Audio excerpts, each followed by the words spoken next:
Hare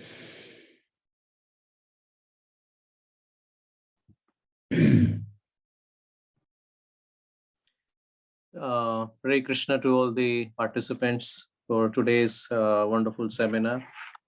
And I welcome especially our speaker, Dr. Howard Jereznik, His Holiness H.D. Goswami Maharaj, and also the wonderful participants. So today's session is basically a series. This is the first session in the series. And as you know, the series name is Where the Conflict Lies. It's a 3-session series. And the today's session is about is atheism rational and natural? So this particular session is going to be around, our speaker will speak about for 15-20 minutes on the topic, and then the floor will be open for question answer session, right? So I'll just give a little brief about the session, and then we'll start. I'll start with a quotation from Richard Dawkins. He's a famous, biologist from Oxford. He says that I am against religion because it teaches us to be satisfied with not understanding the world. So he thinks that really all people who believe in religion, or the people who are atheist, those who believe in God, basically they are satisfied with not understanding the world, meaning thereby that they are propagating the ignorance in one sense. In contrast with this, I will quote another quotation from very famous philosopher Antony Flew. In his book, he writes that the book name is There is a God, How the World's Most Notorious Atheist Changed His Mind. He says that my discovery of divine has been a pilgrimage of reason, not of faith. So basically, if we contrast these two statements, both were rather, one of them was the greatest atheist of his time, and now he is rather, of course, he is no more, but then he changed his mind. But that he says that this was his pilgrimage of reason, not of faith. So the literal definition of atheism or atheist, according to this Merriam-Webster dictionary, is a person who does not believe in existence of God or any gods or that sort of thing. Etymologically, in Greek, it means a plus theos. A means without and theos means God. So without God. So there are many hues and colors in the spectrum of atheistic belief. Although it may sound strange, but it is true that there are some kind of atheists who believe in some higher power or spiritual force. Atheism is not mutually exclusive with respect to some religious and spiritual belief systems. Atheism seems to be as old as the God is. World's greatest thinkers and philosophers were of this worldview. Bertrand Russell, the famous philosopher, once said humanity is merely a curious accident in the backwater. Among the 6 orthodox schools of Hindu philosophy, also known as Shad Darshanas, Sankhya, the oldest philosophical school of thought, does not accept God. Atheistic, we call it, there have been 2 Sankhyas. One is this Sankhya, which is specifically the Shad Darshan talks about, that was by atheistic Kapila Muni. And another Sankhya in Srimad Bhagavatam, which is Bhagavad Sankhya, which is theistic Sankhya. So here we are talking about the Sankhya in Shad Darshanas. And also, the early Mimamsas also reject the notion of God. The thoroughly materialistic and anti-theistic philosophical Charvak or Lokayata school that originated in India around 6th century BC is probably the most explicitly atheistic school of philosophy in India. Now, as far as the statistics is concerned, as per Wikipedia, there are around 450 to 500 million positive atheist agnostics worldwide. That comprises around 7% of the world population, with China having the most atheists in the world, 200 million convinced atheists. And some data shows that the religion is on the decline. So I was reading one report in preparation for this, and in a recently published article in Foreign Affairs, and the name of the article was "Giving Up on God: The Global Decline of Religion," and that data claimed that between 2007 and 2019, the importance of religion has declined in most countries. The average importance declined in 39 countries and increased in only 5. That means, according to this particular report, that there is a global decline of religion. However, out of natural curiosity, we humans ask questions. Stephen Hawking, in The Brief History of Time, mentions, we find ourselves in a bewildering world. We want to make sense of what we see around us and to ask, what is the nature of the universe? What is our place in it? And where did it and we come from? So to answer that curiosity, let us hear the profound words of wisdom from Dr. Howard J. Resnick on this wonderful topic. Then we shall open the floor for question and answer. But before starting that, let me give a brief biodata of Dr. Howard J. Resnick. Can somebody share the biodata, please? Yes. So Dr. Resnick is a distinguished teacher of ancient Bhakti Yoga tradition of India, has written and taught for over 50 years throughout the world. Most notably, he is the first Westerner in history to successfully translate and comment upon the canonical Bhagavad Puran from within the tradition. Dr. Resnick received his PhD in Sanskrit and Indian studies from Harvard University. He specialized in the teaching of the history of philosophy and religion within South Asia. He has also published articles with Harvard, Columbia, and University of California presses. Having lectured at the leading universities throughout the United States, Europe, India, and South America, Dr. Resnick is sought after as a speaker for college, universities, divinity schools, civic groups, and religious organizations of all kinds. Here is a glimpse of his literal work: Srimad Bhagavatam, 11th Canto, Srimad Bhagavatam, 12th Canto, a comprehensive guide to Bhagavad Gita with literal translation, Quest for Justice, select tales with modern illuminations from Mahabharata, and Vaikhanasa Mantra Prashna, 5th to 8th, Harvard Oriental Series, and Justin Davis. Currently, he's working on an extraordinary reflections on Mahabharata. So let us invite Dr. Resnick for this wonderful session today, and then we'll have question answers. Yes. Thank you very much, Prem Kishore. Thank you for your introduction. And first, I would like to comment on a few things you said. I think you are muted. Oh, can you hear me? No, I can hear. Yeah, I'm not muted. Okay. All right, so some people would like to mute me, but I'm not muted here. So first, I'd like to comment on some of the points you made. And number one, Dawkins.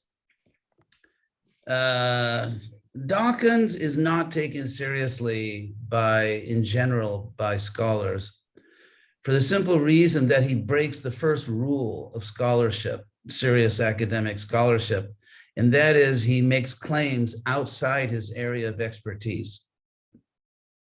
Right. So that he has absolutely no academic training in the history of religion, in the philosophy of religion, in the sociology of religion, in the psychology of religion. He's a complete amateur. So basically, he's making a fool of himself from the point of view of scholars, and his sort of cartoonish descriptions of history and religion are not taken seriously by scholars. But he has become a poster boy recently because of but you know, Yeah, being a fool is almost a qualification nowadays to be, to be a star. So another point is that atheism is simply bad philosophy, not because it's impious or it's because religious people like us don't like it. No, it's bad philosophy in terms of philosophy, because philosophy is not supposed to be simply a platform on which you tell us all your feelings. Philosophy is supposed to be an enterprise in which you reason toward conclusions based on evidence or based on logic. The evidence can be, for example, logical necessity, as in the typical example always given that all human beings are mortal. Socrates is a human being, therefore Socrates is mortal. So if certain premises are true, then there's certain conclusions that must also be true logically. So he does none of that. In fact, atheism, if let's say there's no God, that means it's pretty much certain that no one is omniscient. No one knows everything, because if someone literally knows everything, it kind of walks and talks like a God. And so if no one knows everything, no one knows if God exists. So to say that I know that God exists is simply bad philosophy. Someone's just being silly. And so if someone's an agnostic, by the way, a word which comes from Sanskrit, agyani. So if someone is an agnostic, they can say, I don't believe there's a God, or I, haven't seen enough evidence. We can say, okay, fine. But to say that there is no God, which is really the position of atheism as opposed to agnosticism, is simply absurd. Secondly, well, not thirdly or fourthly, whatever. I'm losing track of the numbers. There's so many things to say here, but if we say that religion is declining, there are reasons for that. Other things are declining, like civility, like moral principles, like people's respect for each other. If you look at the political polarization, certainly in America, where I remember when I was younger, people, let's say, who were liberal or conservative could actually talk to each other. Those days are gone. And so what we're really seeing, or for example, there used to be a certain amount of modesty in the world. That's gone. It used to be, I remember when I was growing up, that if someone was just, a little modest, that was respected. A little touch of humility, not, complete self-doubt, but if someone had just a touch of modesty, a touch of humility, that was considered a virtue. Now we live in an age of collective narcissism, where everyone says, you're perfect the way you are. Really? Can you show me one human being who is perfect exactly as they are now? And so all concern with objective reality has been put aside, and the new God that everybody worships is self-esteem. And so we live practically in an age of collective narcissism. People are giving up even the idea that they're experts in different fields. Of course, I'm not, I do actually watch the news every day from India. So I have some idea of what's going on in India. But in general, this sort of postmodernism, where there, post-objectivity, that everyone's opinion is just as good as anyone else's opinion on anything. So there are alternative facts. I didn't grow up that way. For example, if I say right now, okay, I'm not actually in Southern California right now, I'm actually on one of the outer rings of Saturn, then, the idea that I have my own reality, when I was, growing up, if you said that, people want to take you to a psychological clinic. So no, you have your own reality in terms of your psychological reality. You have privileged access to the contents of your own mind. But to say that the contents of your mind correspond to reality, or there is no reality, how could you fly planes that way?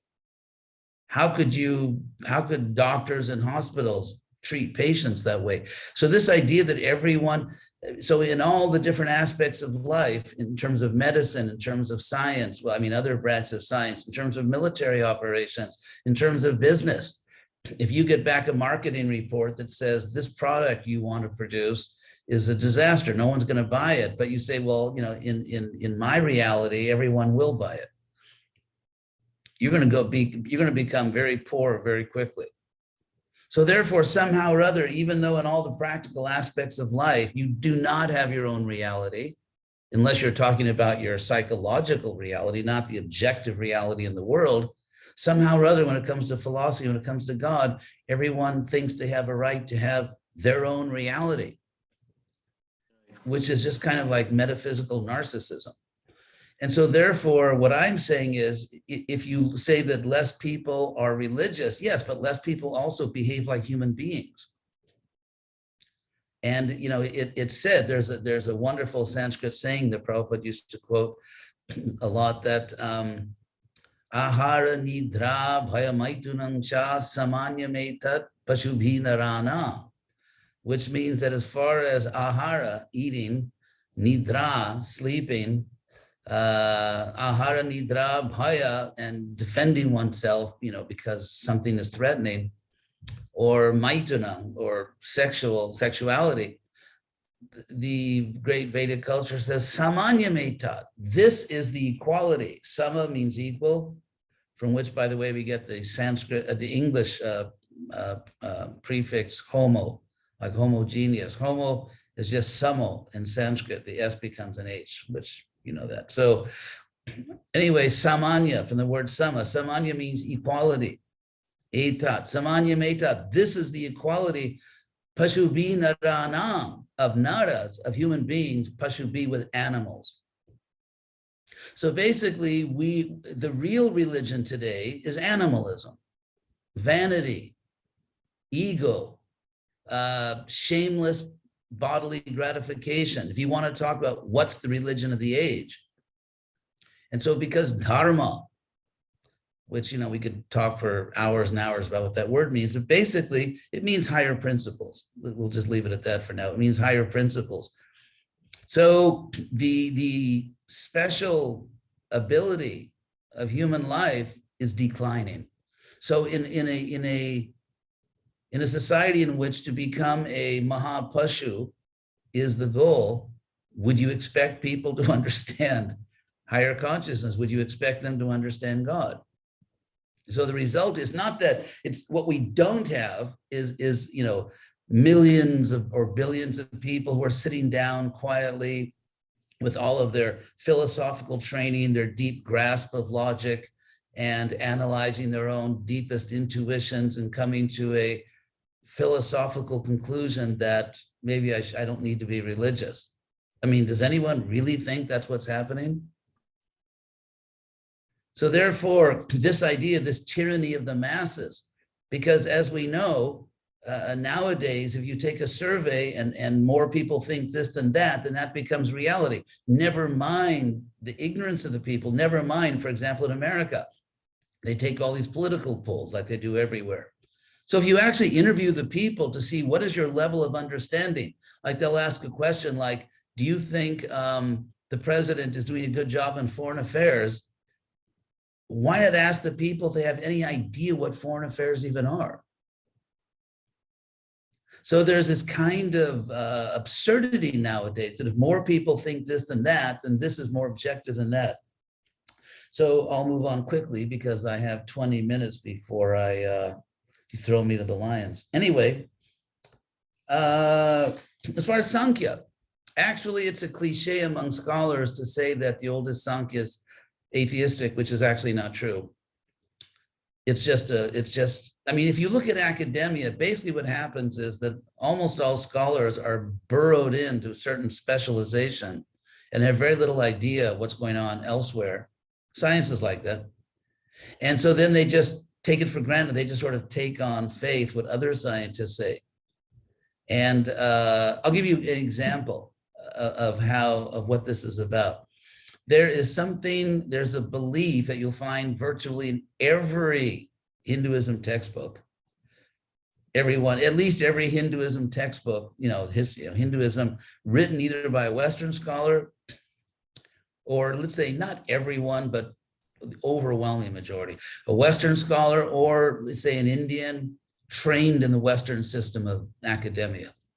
And that is that the Bhagavad Gita cannot be older than Buddhism. In other words, we say 5,000 years ago, they'll say, no, actually, it must be at least a couple centuries after Buddhism started in India, approximately 2,500 years ago. Why? Because in chapter 5 of the Bhagavad Gita, I think it's chapter 5, several times Krishna uses the word nirvana. He talks about Brahma nirvana. Nir, of course, in Sanskrit means without, and vana means like the current. So when you stop the current of samsara, of birth and death. So because Krishna uses the word nirvana, so Brahma nirvana actually says, so whoever spoke the Gita or wrote the Gita, it's after Buddhism. Now, I was on the premier academic Indology conference in the world. All the best scholars from Oxford and Harvard and Slippery Rock University in Pennsylvania, all the best scholars, all the best Sanskritists, Indian, Western, all the best scholars, Indologists in the world. And I posted the following text.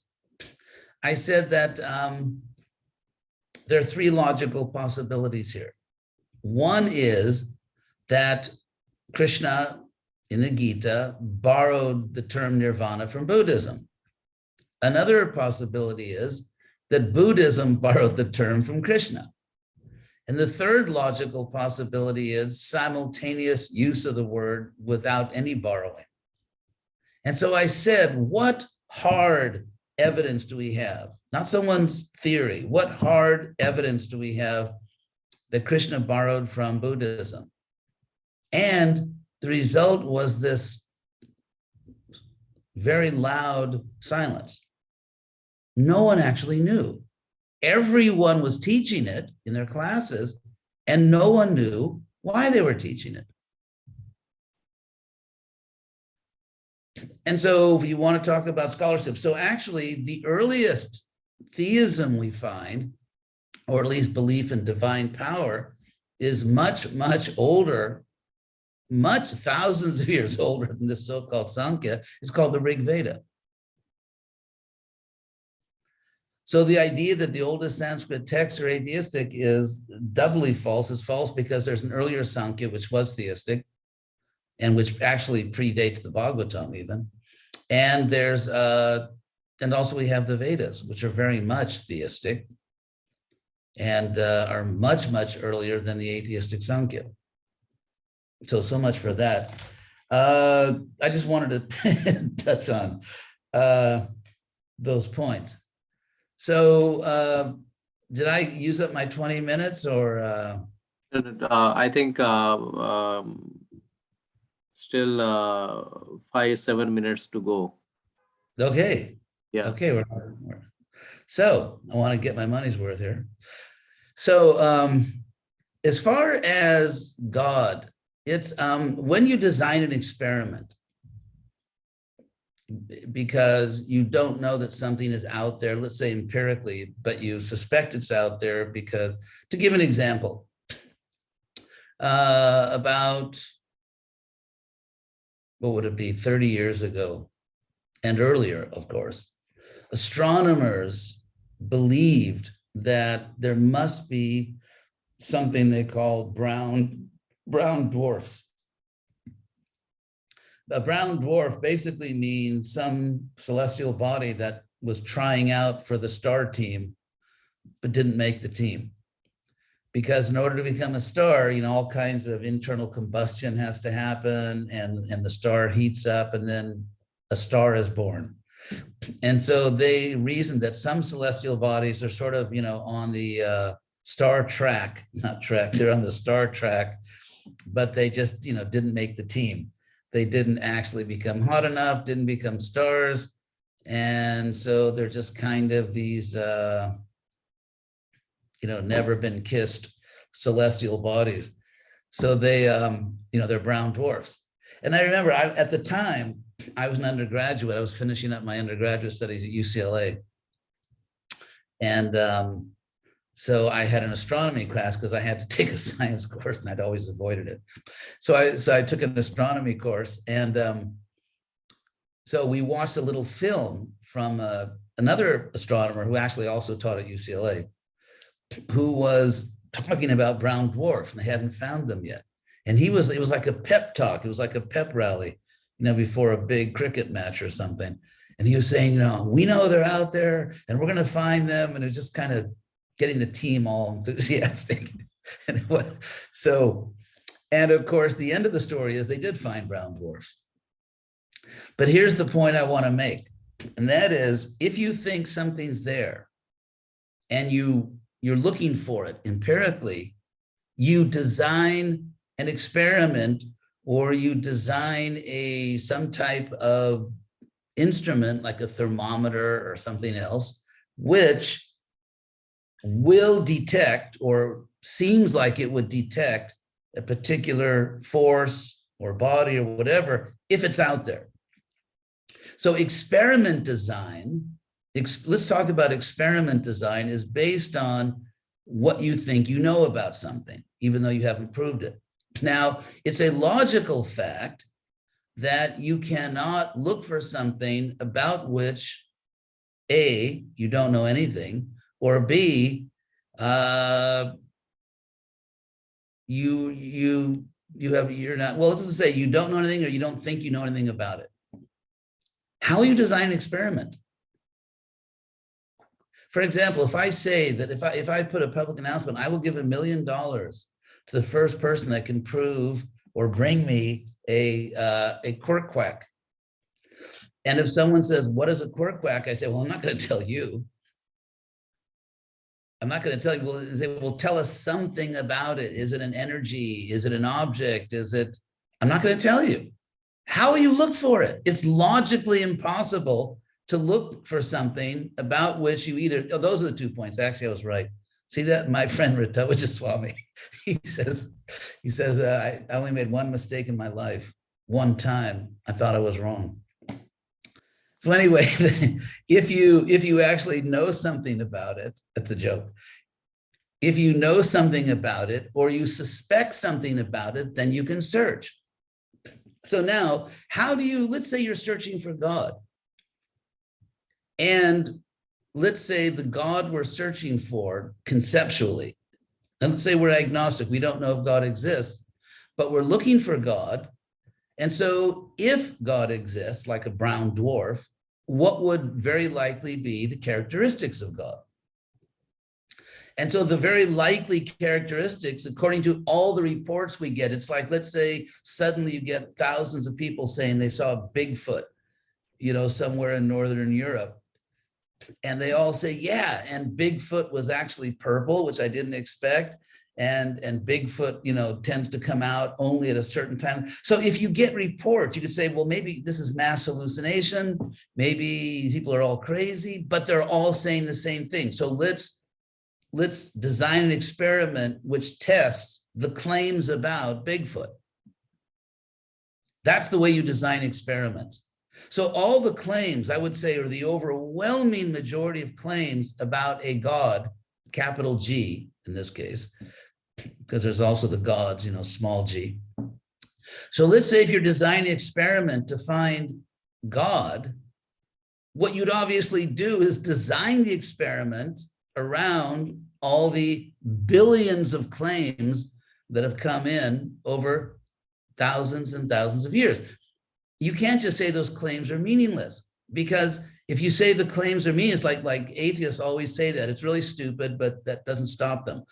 They always say the fact that most people that ever lived believed in God, most human beings, they say it doesn't prove anything. But if you say that, you're taking a position of radical skepticism about human testimony. What about the fact that most people that ever lived believe there's a real physical world outside your mind? Is that testimony also invalid? But anyway, so you have to be careful how you speak about the value of human testimony in general, because it'll come back to bite you. So let's say you design an experiment. Some people say there's this all-powerful, all-knowing, all-good God. So if we're looking for something which is all-powerful, A controlled experiment is absurd. It's like looking for gold with a thermometer. You can say a thermometer is a scientific instrument, or trying to find, that's not how you need it. The fact that something's a scientific instrument doesn't mean it's appropriate for a particular search. So how do we, based on all of our human experience, how do we detect things that are more powerful than us and therefore are not subject to controlled observation or controlled experiment? The answer is very simple. You have to please them.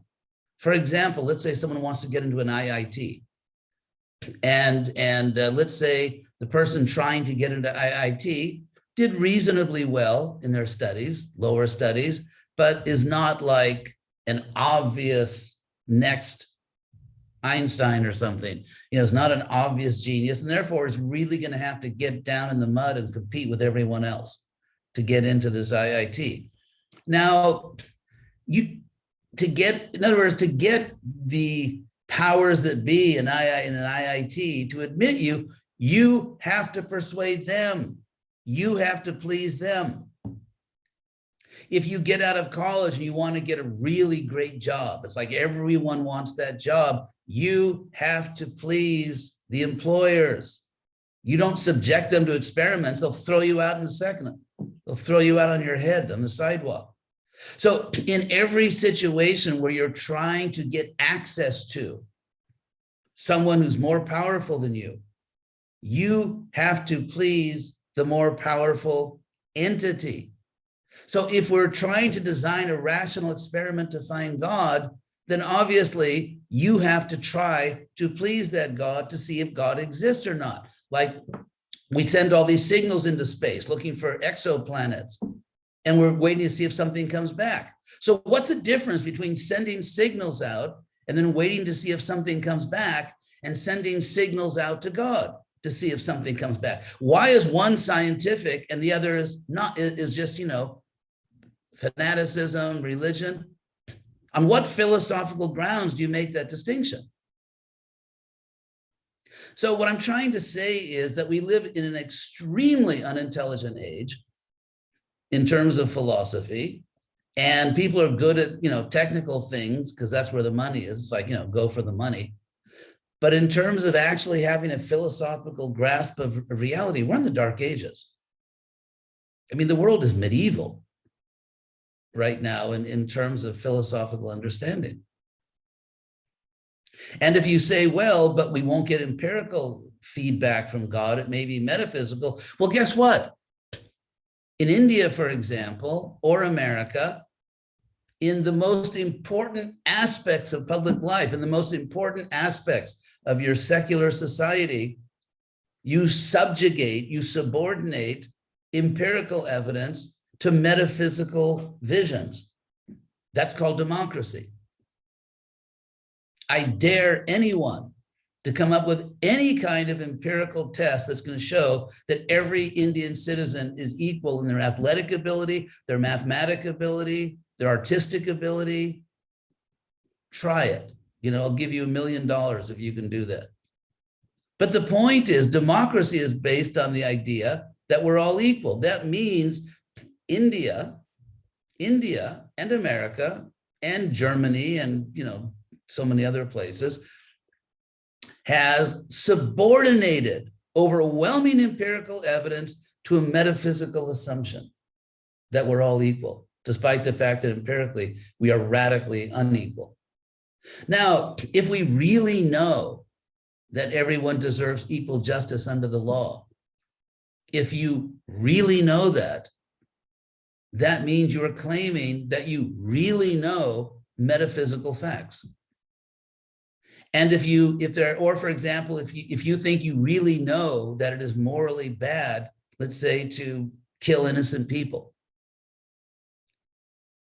For example, when China, I know, India's favorite country right now, when China tried to steal Indian territory, just kind of like, China doing what China does. So when China tried to steal Indian territory, the Indian people were outraged, and justifiably outraged. But why? Because they thought this violates justice. This violates the norms of international justice. That means you think it's real. That's a metaphysical idea. The idea that you should support your country and not betray your country, the idea that we should be ruled by law and by justice, those are all metaphysical assumptions. So why is it that in our daily life, all the most important parts of our life are governed actually by metaphysical assumptions, but when it comes to the God metaphysical assumption, suddenly everyone is too smart and too rational and too scientific to consider it? So what I'm saying is, in terms of people just being rational human beings, we are living in the dark ages with all of our technology. And so good luck to all those who are trying to teach Krishna consciousness. So maybe I'll stop here. And Yeah. So thank you for the wonderful thoughts and very thought-provoking ideas, and very, very great clarity of thought also. So now the questions are coming up. The first question is by Vijay Krishna Das, and his question is: in what measure the search for God could be there making me a non-believer? in what major search, in other words, is there a search for God that would make someone a non-believer? Yes. Is that, yes, an insincere search, a proud search. I mean, it's like, get one of those books, Job Interviews for Dummies. And so, if you're searching for God, but you're not humble and you're not really doing the experiment by trying to really devote yourself, then you're not going to get the job. You're not going to get into the good college, and you won't find God. Same rules. So what we find is that that a very strong majority of people, when they try sincerely and appropriately, they do find something at the other end. Now, some people may say, I tried my best and didn't find. Guess what? Some people can't replicate experiments in biology. Someone published, that's notorious. They found, I think the number is that 50% of all the experimental findings published in refereed journals couldn't be duplicated. So it's funny, because in the world of science, they really give themselves space and room. But when it's like what they call moving the goalposts. So what I'm saying is, let's have the same methodologies, let's have the same rules for everyone.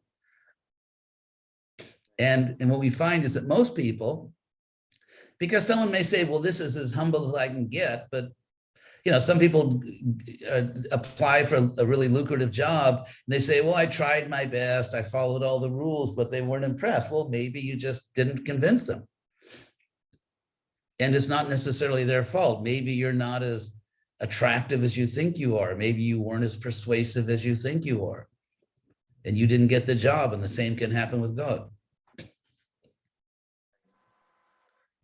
Okay, so the next question is from Brijesh Mathur. He's saying that during the last 2 years of the pandemic, multiple crises like war, climate change, etc., is it true that more humans are introspecting and evolving spiritually, seeking God? Sessions like this has many more participants going much deeper than before.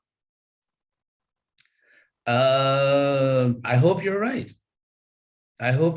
I can't claim that I've been, closely monitoring the statistics on these things, but I certainly hope you're right. And I think if anyone had any common sense, they would do that. If I know in America, if you ask just almost anyone, it's very hard to find an American nowadays that won't say, the world is a mess, or America's a mess, or things are really going badly.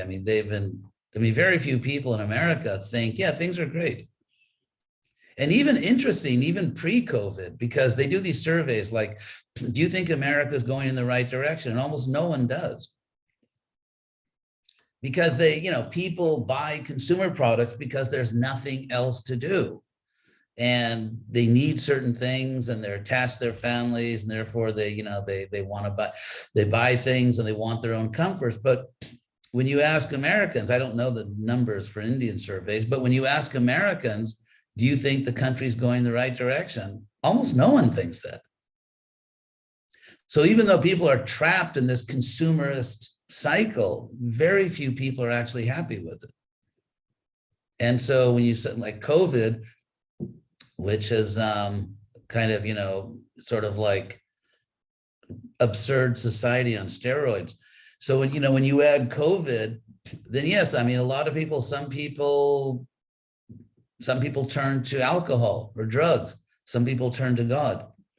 It's an interesting question to see, once the numbers are in, like how people are responding. Adding to this, like we have seen in India, like we started these kinds of programs discussing about the life's questions and deeper aspects of life philosophically. So we have seen a steady increase in the number of audience coming to these programs and trying to understand and even following. They want to follow something. They want some process so that they can be peaceful and happy. They want some spiritual process. So I think definitely there is a positive change has taken place because of the COVID pandemic in some sense. Very good. That's really encouraging. Okay, so the next question is coming from Partha Oja. What is the proof that those who have perfected in spiritual life have attained nirvana or have gone back to spiritual place after death? Well, the proof is there, but you have to be a qualified observer. See, we always talk about proof as if we just sit there and do nothing, and then everyone comes to us, begging us to believe something. I'll give you an example. I remember when I took my astronomy course, we in our textbook, they had in the textbook this article from the New York Times, which was published when Einstein discovered one of his big theories. And so the New York Times reporter asked the head of the Royal Astronomy Society of Britain, can you explain what Einstein just proved? Can you explain that so that our ordinary readers can understand it? And the astronomer said, no, I can't, because you have to know something about astronomy. So when you talk about proof, and yet Einstein satisfied the scientific community. If you come up with a scientific proof of something, whom do you have to convince? Not some person that's driving a city bus. You have to convince the person, you have to convince other scientists. So if you want to verify that someone is actually, and this is a good point, it's actually a good question, because there's so many charlatans nowadays. There's so many charlatans. So if someone claims to be a spiritual leader, but we see that person is very proud, that person doesn't even understand God, or that person is quite, out of control in their personal life, then we have a right to reject their claim. So, I mean, as far as you having the same experience that this advanced spiritual person, for example, I accepted Prabhupada as my guru in 1969. Wow. That seems like a long time ago. For me, it's just a few years ago, 1969. So, because I had very powerful, self-evident experiences, it would have been completely irrational of me to deny the objectivity of what I was experiencing. And then when I studied, for example, I mean, being irrational doesn't mean always believing something. Now, here's a fact to illustrate what I mean. In our culture, there's a very, very, very common term, which is blind faith. No respectable person wants to be caught guilty of blind faith. But from the point of view of epistemology, the philosophy of knowledge, you can just as easily fall into error, illusion, by blind faith or by blind doubt. Because from the point of view of philosophy, for example, let's say someone is sick and there's really an effective medicine, but they doubt it, so they don't take it and they die. Blind doubt cost that person their life. Let's say someone is psychotic because they don't believe there's really a world out there.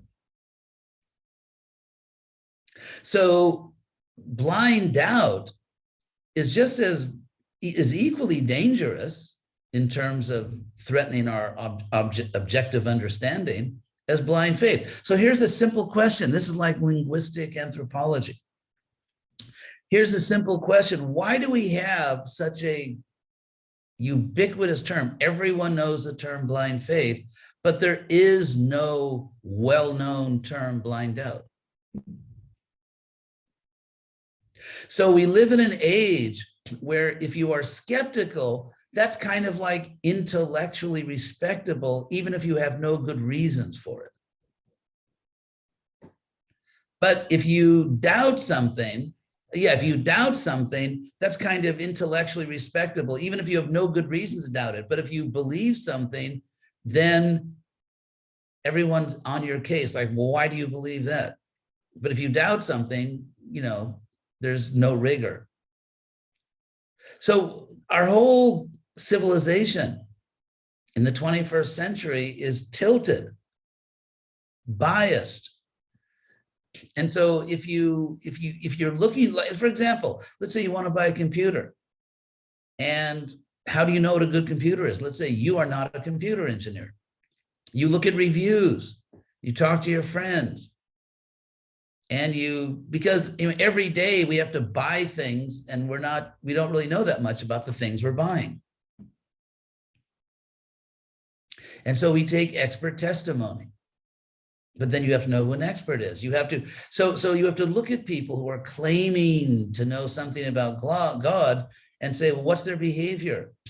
Is their life consistent with what they claim to know? So there are ways to get at this. So, yes. So the next question is, nowadays, atheists are using conscious machines, deep neural network, example to prove that there is no God. Actually, first of all, they're not using conscious machines because there's no such thing as a conscious machine. And you see, that's called begging the question. If you assume, which very few people actually assume nowadays because it's so absurd, that consciousness just means a certain neurological situation, that there's no, which is of course not true. For example, there's the argument from qualia.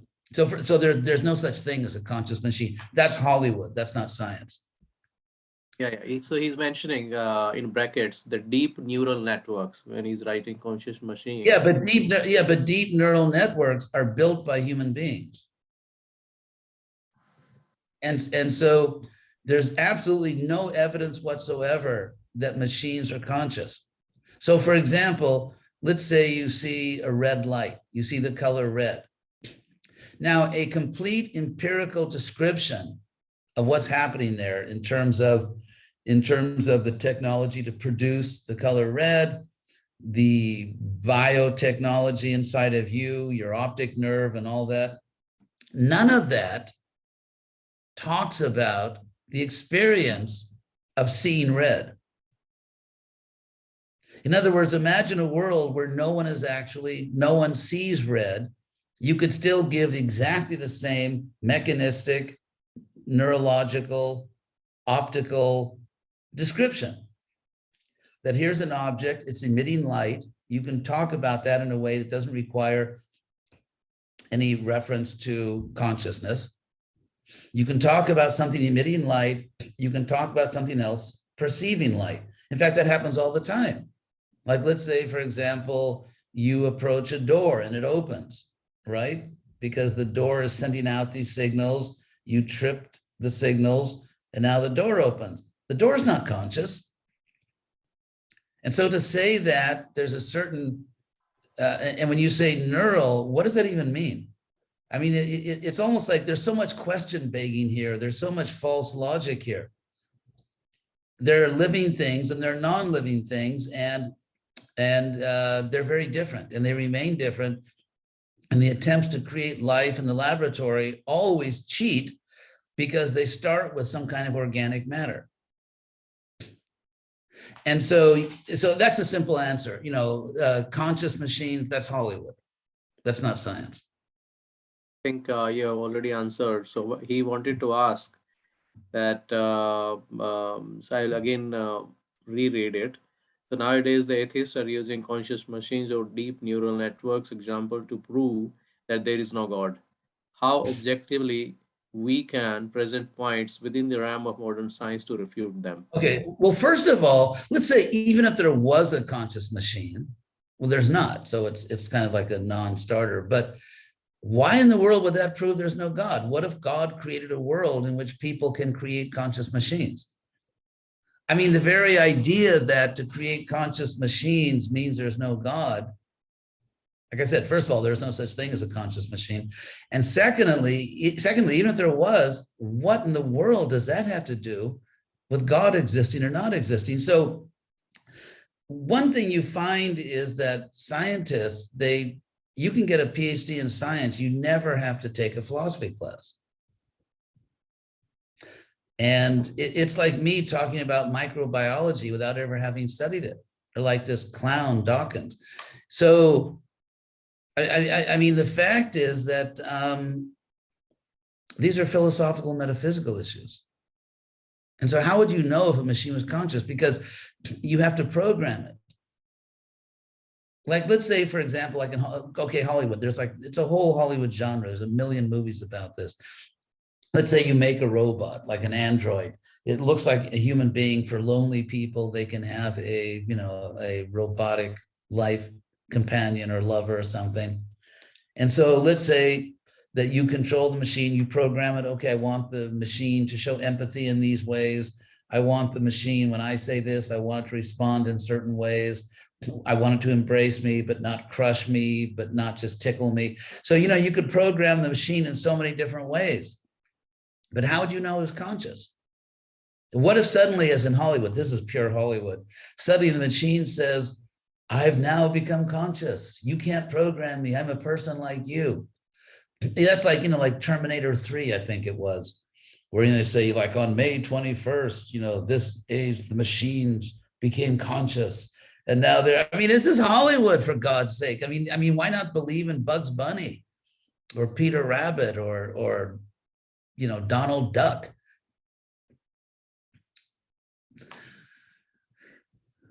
Yes. Okay. So the next question is coming from Akash Sharma. How can we make a material rationalist understand the concept that every creation has a creator? Because naturally, I'll just read through the full question. Yeah, sure. Because naturally, then the ultimate question comes is, who created the ultimate creator? Yes. So first of all, there's no such thing as an atheist rationalist. I think it's a contradiction in terms. Because, and never mind religion and God now, forget the God of religion. Let's just talk about, did someone design the universe, whether it's a God or not? Maybe it's just some kind of really amazing, super evolved engineer. So if you look at microbiology, what we now know is that Darwin, with his theory of evolution, was operating with an extremely primitive understanding of biology. In fact, it was almost like, sort of chemical, mechanical.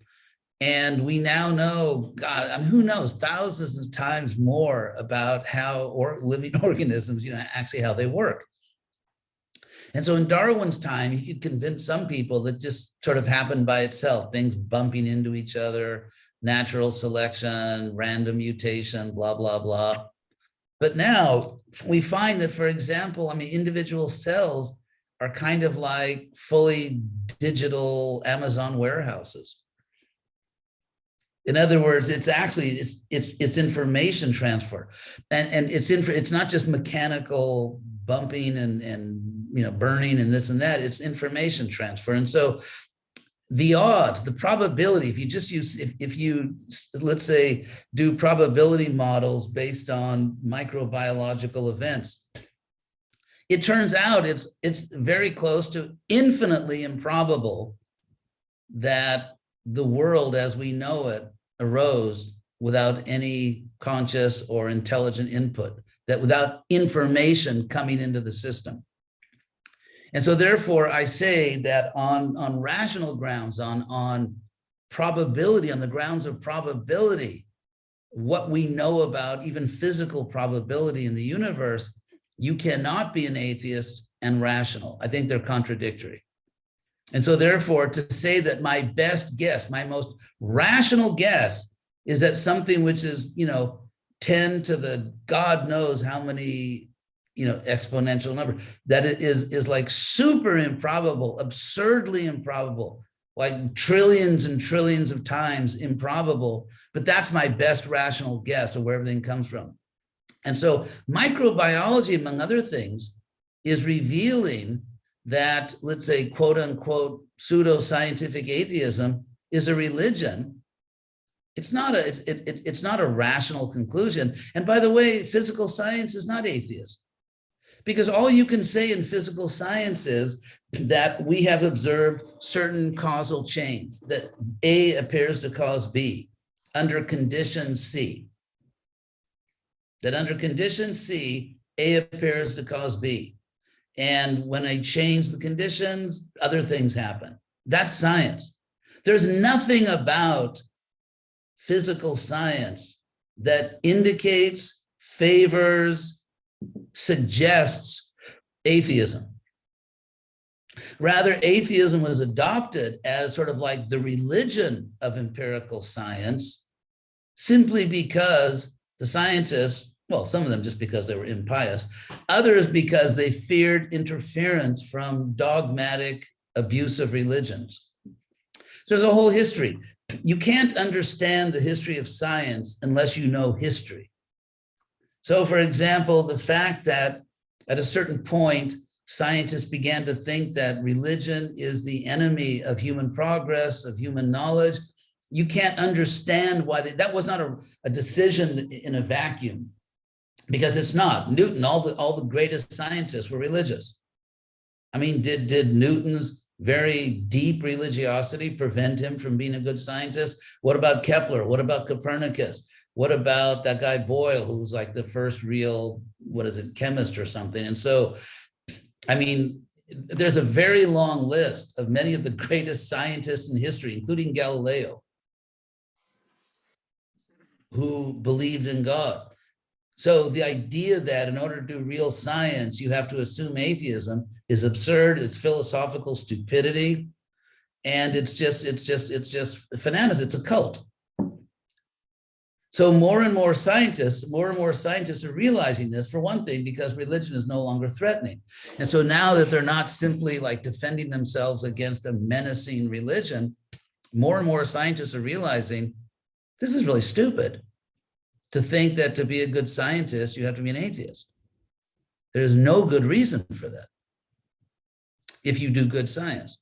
And so therefore, I would argue strongly that you cannot be at the same time, in the same relevant sense, an atheist and a rationalist.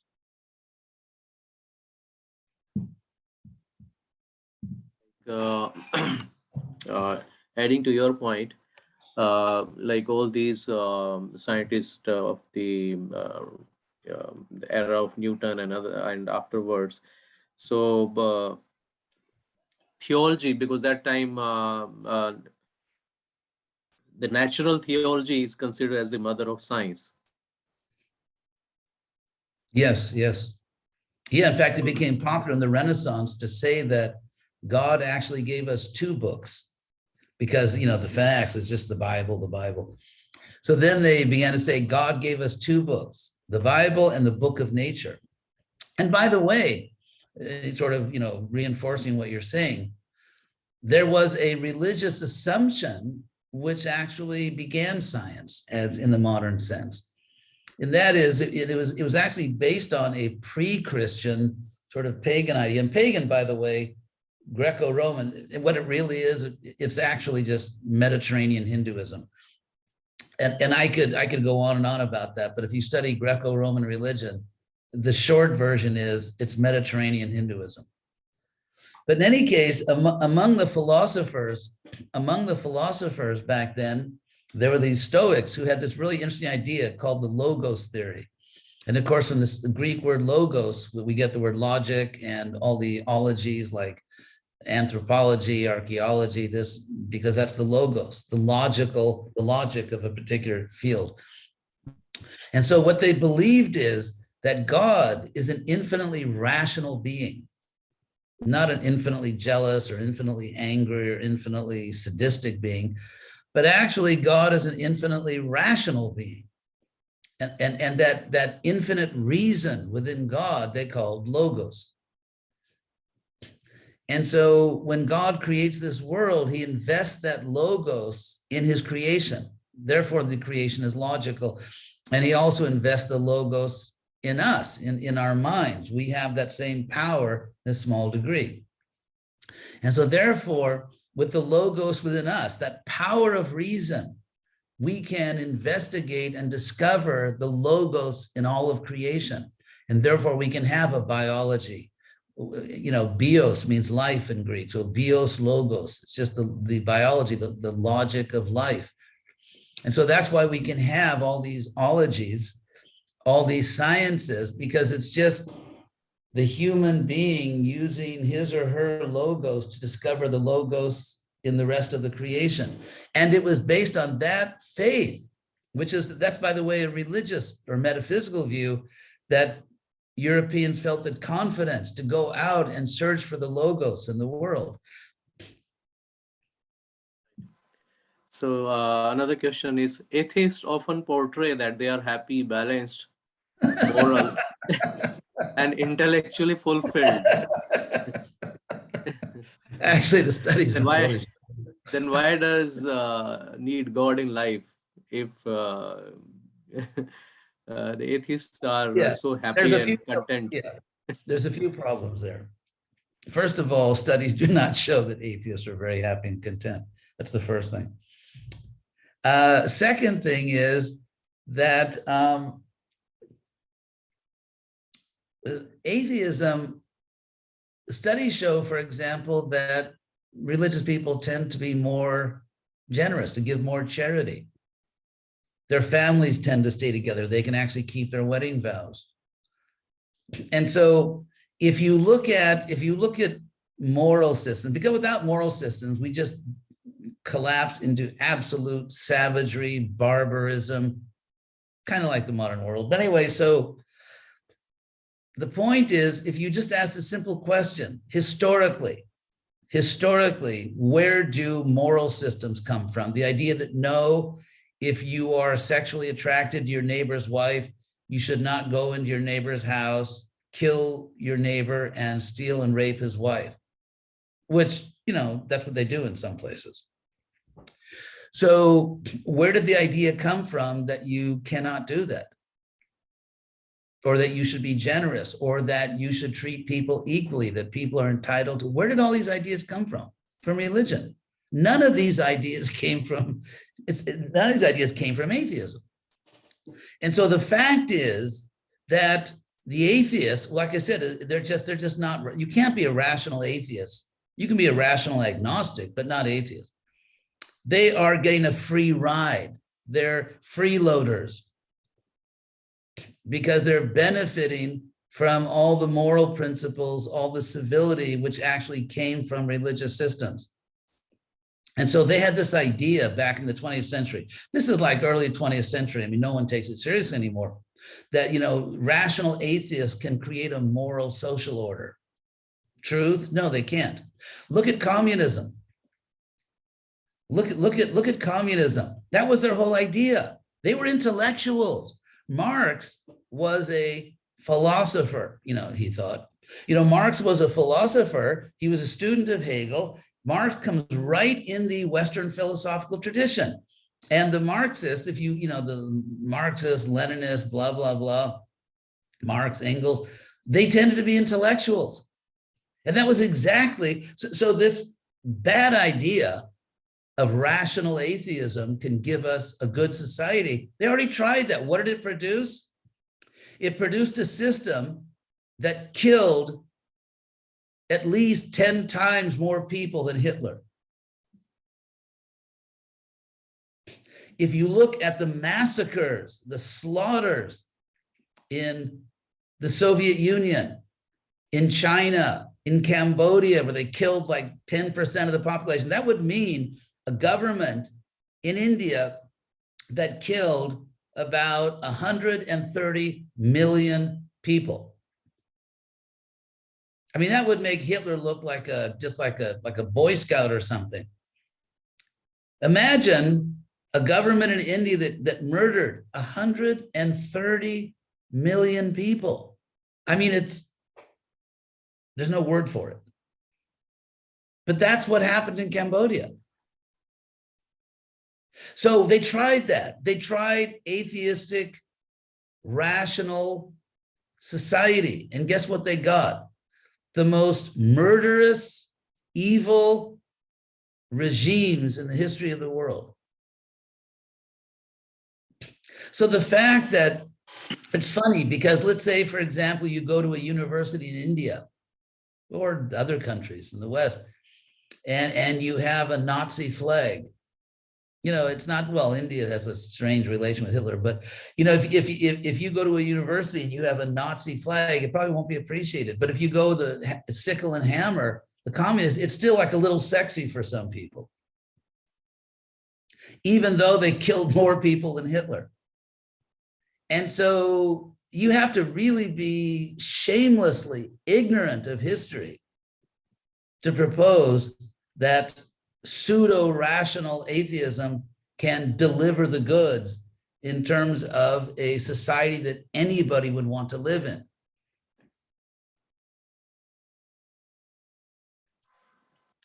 So great. So another question is coming from Anand. He says, why scientists says that the religion stop us from being progressive? That the religion what? Stop us from being progressive. Well, first of all, most scientists don't say that. I mean, that's like ancient history. I mean, the idea that's called, by the way, that's called, the historians call it the war thesis or the battle thesis. There's a word for it in academic history. And that is that at a certain point, probably, I mean, you really kind of have to trace it back to the Enlightenment in France and other parts of Europe and the French Revolution. And the idea that everything should just be rational and religion is just an obstacle to human progress at many levels. And you have, you know, Darwin's bulldog. Darwin wasn't anti-religion for one simple reason. His wife was very religious. And if he wanted peace at home, you know, he wasn't going to be anti-religious. And so Darwin was actually on the kind of like the board, the church council of his local church, you know, because he had a wife and he had kids and, you know what you got to do. And so it was Thomas Huxley, who was this animal. Well, he's called an animal, Darwin's bulldog. And so who compared the priest to, he said, just like there was this ancient Greek myth, because they like paganism. There was this Greek myth that Hercules, as it was born, a little child, and all these poisonous snakes were around him. And he was just so strong. He was the child. He just crushed all these poisonous snakes. So science is Hercules, and the poisonous snakes are the priests. So you get this very unflattering view of religion coming from Huxley. Then you get Marx. It's all they're all the same team. They're playing different positions on the cricket team. And then you get Marx, who says that religion is it's the enemy of social progress because it's just the opiate. People become stupid and drugged, and they allow themselves to be shamelessly exploited. And then you get Marx, not Marx, Freud. You get Freud, who says that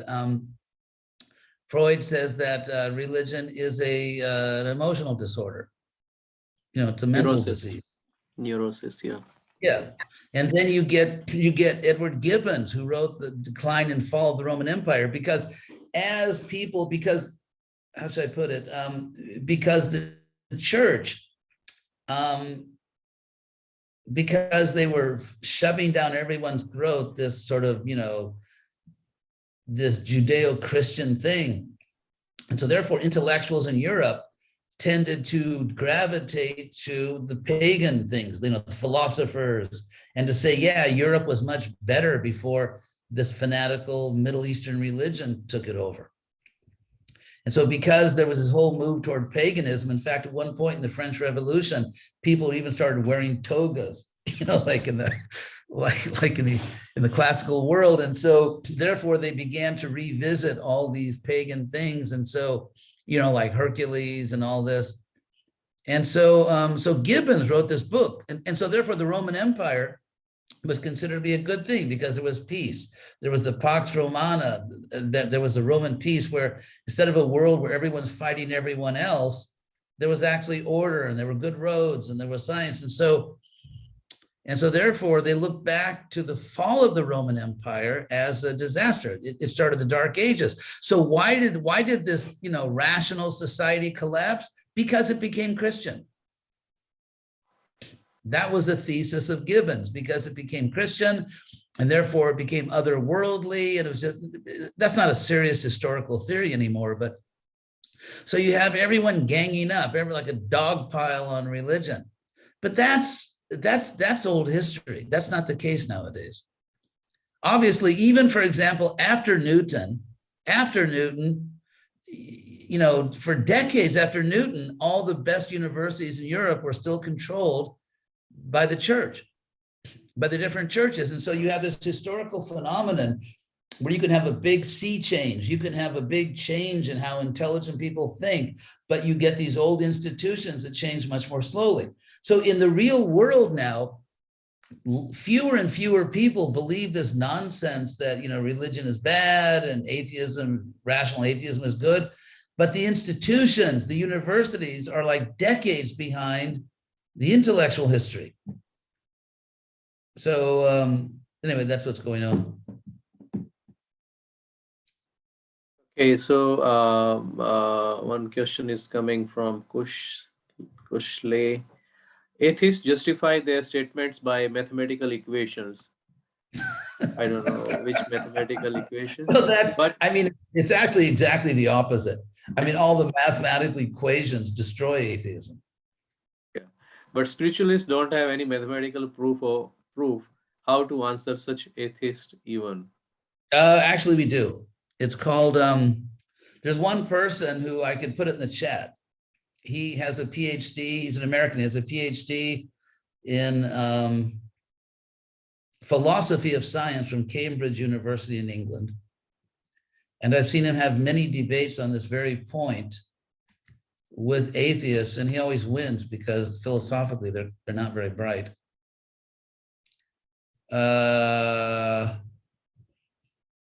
Let's see, Stephen Myers. Oh yeah. Here, I'm gonna give you a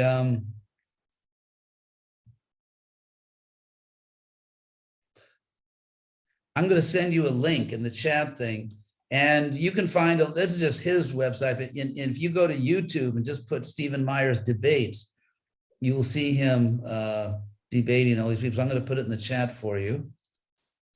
There it goes. And I'll write his name in case you want to look up on YouTube.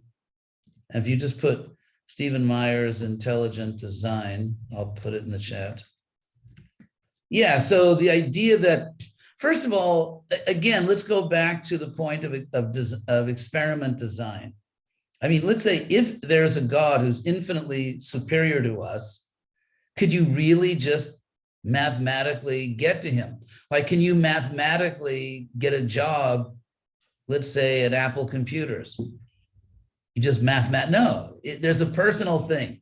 No matter how good you are, you're going to go for a job interview. And if they don't think, yeah, we want you working with us, let's say the person trying for the job is really obnoxious or just can't pay attention or just whatever. I mean, you have to, there's a personal side of it.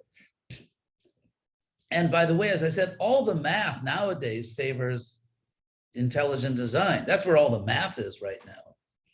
There's no math that favors atheism. They may, try to convince you of that, but they're just like, they're just trying to put one over on you. So in another question, in negation versus acceptance of some metaphysical reality, who does okay, go ahead. Yes, who does really carry the burden of proof? Yeah, okay.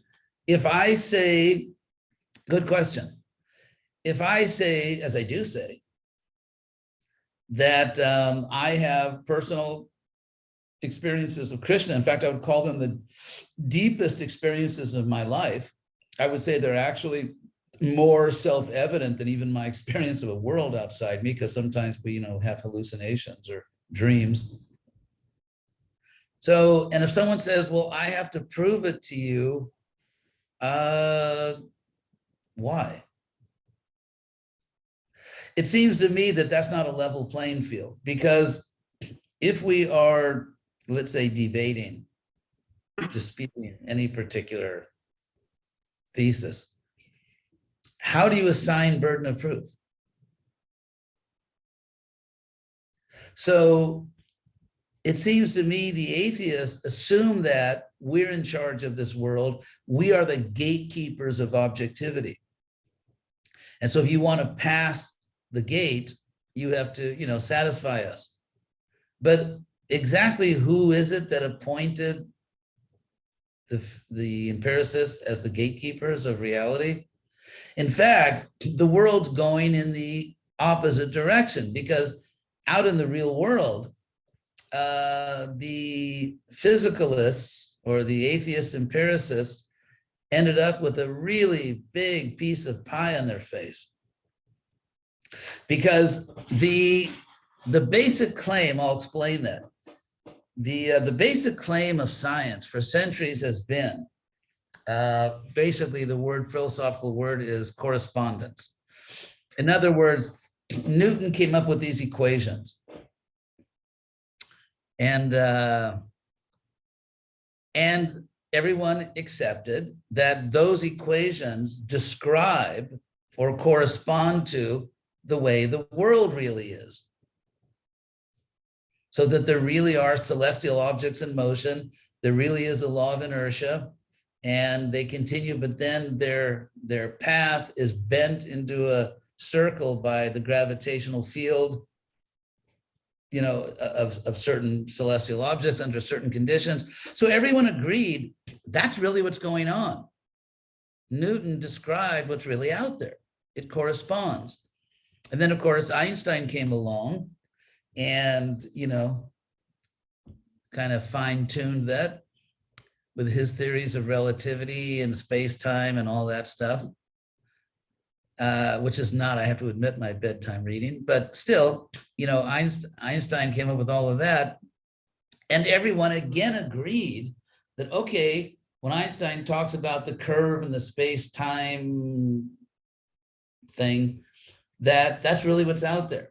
Again, correspondence. So you look at the history of science, even if you go back to Ptolemaic astronomy, which turned out to be not true, although it was ingenious, it just wasn't true, then still that he's describing what the real world is. But then you hit this huge bump in the road. Actually, it's not a bump, it's a wall. You hit this huge wall in the road called quantum physics. And suddenly, despite desperate attempts, it turns out that even though quantum equations work wonderfully well, and to prove that, you just have to look at two words, electron, electronics. I mean, that kind of tells you everything about how well quantum physics works. However, because of that, the problem, the particle wave headache, and what the scientists themselves called spooky action at a distance. I mean, spooky is not a word that we would expect from scientists. The scientists for centuries were the one that de-spookified everything. It's like it was the Harry Potters of the world, and it was the Christians, and it was everybody else. They were the spooky people. That was voodoo knowledge. And whereas the scientists were, removing all this spooky pseudo understanding, and suddenly, spooky is in their court. And the wave particle, so actually 100 years ago, and it shows how people in general are literally a century behind the science, at least. Because 100 years ago, they had this Copenhagen agreement. They met in all, Niels Bohr, all the top quantum physicists, and they actually renounced. They at least they were honest. You got to give them credit for that.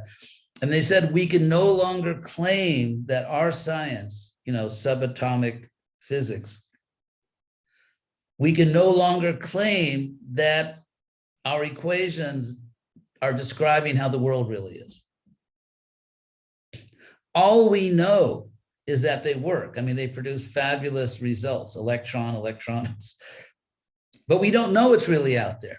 And so at that point, science actually was forced to renounce its claim that it knows what the world is.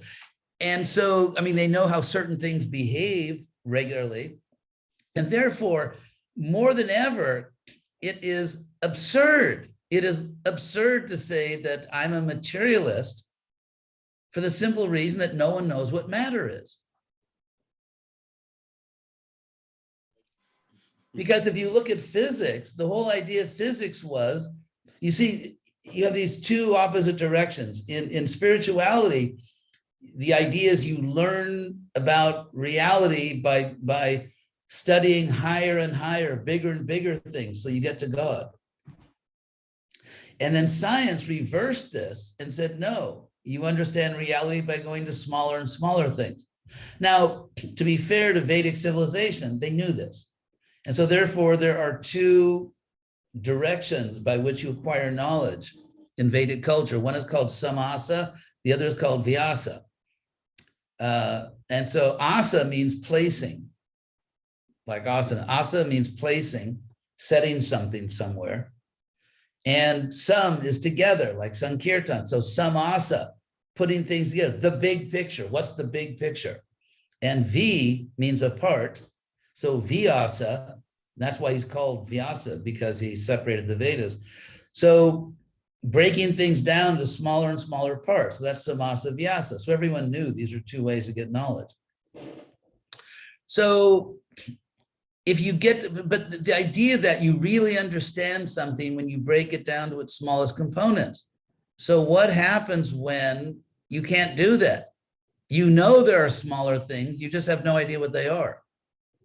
So what that means is that ultimately we do not know scientifically what matter is. So if you don't know what matter is, what does it mean to be a materialist? What if it turns out that the smallest possible thing is named Vishnu? And that's actually the information we have, Anora Niyan, tinier than the tiniest, Mahato Mahiyan, greater than the greatest. So to say that the way to go is materialism, we just don't know what matter is patently absurd. And so science itself, and that's why, of course, as we know, that's why Einstein got into that kind of that, street brawl with the quantum physicist, because Einstein was not willing to give up the principle of correspondence. Einstein said, if you have a science that cannot tell us what's really out there, it is not yet a mature science. And so therefore, even Einstein rejected the idea that quantum physics is telling us what the real world is. Now, there's another point I want to make in this, because science, I mean, there's, pride leads to a fall. And because they've been so arrogant and proud, they've made a lot of stupid claims. That's what proud people do, whether they're priests or whether they're, atheists. So another really stupid claim, and they love to do this because scientists, some of them, a lot of scientists are nice people. They have wives and children, and they even believe in God, but they're, the nasty ones. And that is, they love to blow our minds by saying things like, look at the, for example, your desktop. You think it's solid, don't you? Ha, ha, ha. But actually, we know that it's mostly just empty spaces between these particles. And so in other words, it's like one-upsmanship. We know more than you do. You don't know what the real world is. But actually, they're wrong. Actually, my desk really is solid. And I'll explain what that means. And their whole thing, it really is just a bunch of wide open spaces with a few things. The reason that's nonsense, I mean, it's true. In one sense, it's obviously true. Or maybe it's true, depending on where physics goes. But here's why it's not true. Because however it got to be that way, it actually is a solid surface. And that's why I can put my glass of water on the desk and it doesn't fall through the desk. So therefore, it's functioning as a solid surface.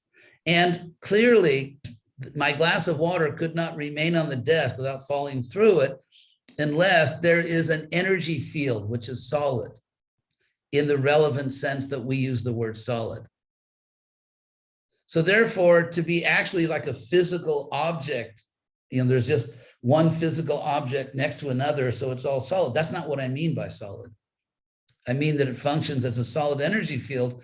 And there's another point also, and that is the world is teleological. The Greek word telos means purpose or goal.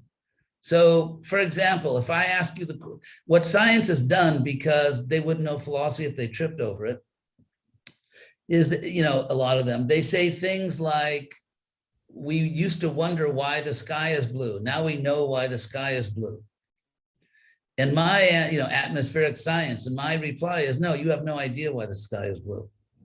And the reason is because you are confusing two words, how and why. So if I say to you, Prem Kishore, if I say, why are you here moderating this program? And you say, we arranged a link, and then we set it up, and then I clicked on the link, and then and that's why I'm here. It's a linguistic problem, because what I meant was, I didn't say, how are you here? If I say to you, why are you if I say to you, how did you come to this program? And you say, well, I wanted to participate. Or if I say to you, how did you get to your office? And you say, because I want to do my job. No, that's why you came to your office. And so the questions how and why are different. By the way, this distinction comes from Socrates in the dialogue called the Phaedo. So the questions how and why, so we know how the sky is blue. We have no idea why it's blue, at least not by atmospheric science. And so to say the world is for example, let's say you're an artist and you paint a picture. And so if I ask a simple question, who better understands your painting? Let's say a great artist like Rembrandt, maybe the earlier Rembrandt, he kind of got a little bit of a hippie later in life. Anyway, so if you look at the earlier middle Rembrandt, and that's the one I like. And if you say,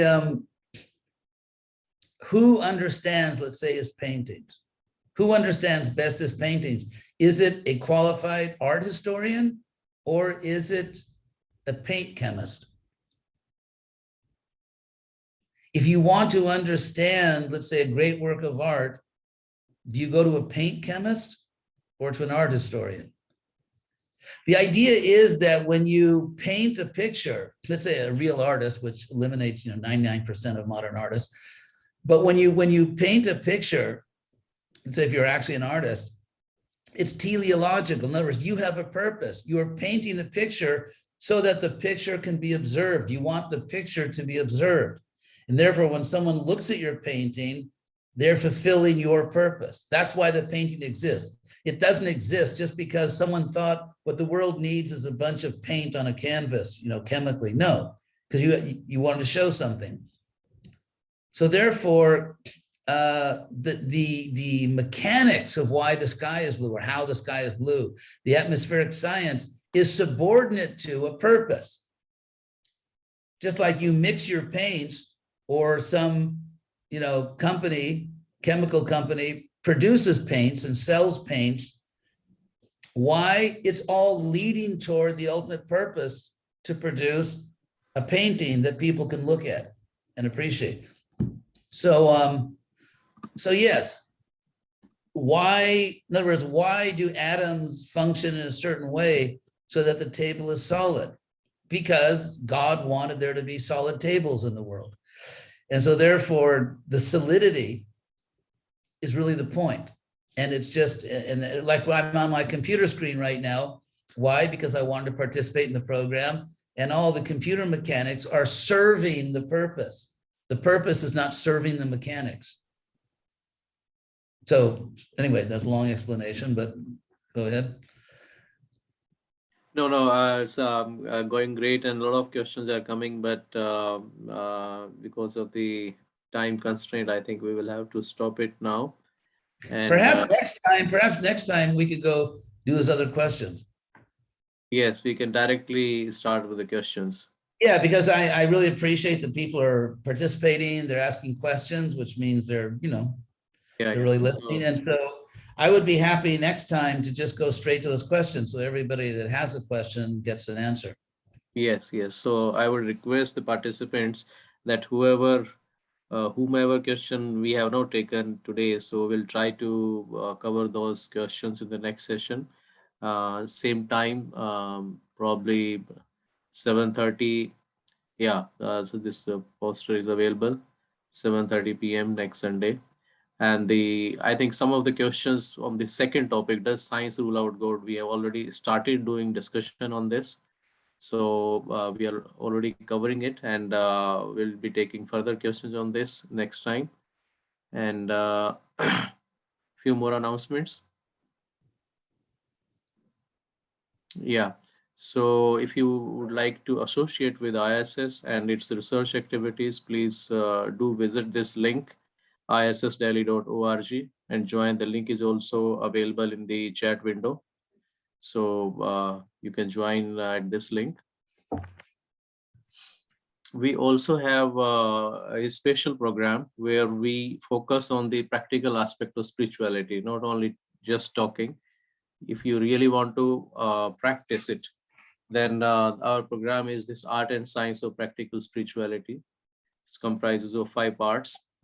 We have, starting from Swadhyay, directly reading from the scripture, and then Science and Spirituality dialogues. And then we have open heart discussions under Sambandha. Then we also discuss about the, the practical aspects of spiritual life under Sadachar and Sadhana. So these 5S, this methodology of ASPS is wonderful.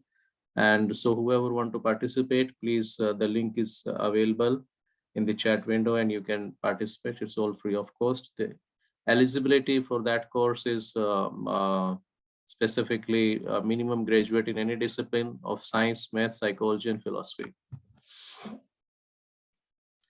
Yeah, so in May 2022, we are going to have an international conference on sustainability, simplicity, and spirituality. So this is a second conference. Last year also in 2021, May, we had this wonderful conference on the same theme. So you can participate in this conference, and you can participate by as a speaker, presenting paper also. Yeah, and you can also inspire your colleagues and friends in the for participation. And we would request you to be a part of Institute for Science and Spirituality. Do visit our YouTube channel with the same name, Institute for Science and Spirituality, where there are more than 150 different videos on different varieties of science and spirituality, or science and religion, or science, philosophy, and religion topics in this channels, and you can make benefit out of that. And also we have do visit us on our Facebook and other Twitter handles, other social media handles. Okay, so this is that's all for today, and I thank once again to His Holiness H.D. Goswami Maharaj, Dr. Howard Jereznik, and all the wonderful participants for participation. Thank you very much. Hare Krishna, thank you. Thank you, Hare Krishna. Thank you.